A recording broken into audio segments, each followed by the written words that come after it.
বিশ্বনবী ফরমান, কিয়ামতের ওই কঠিন ময়দানে 7 শ্রেণীর ব্যক্তিকে রব্বুল আলামিন তার আরশের নিচে ছায়া দিবেন।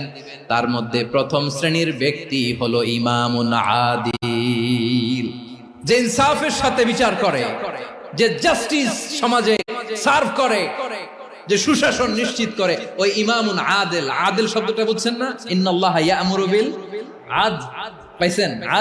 আদিল।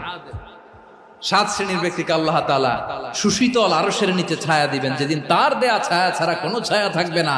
এর প্রথম হচ্ছে ইমামুন আদিল, ন্যায়পরায়ণ শাসক। চিল্লায় বলেন সুবহানাল্লাহ।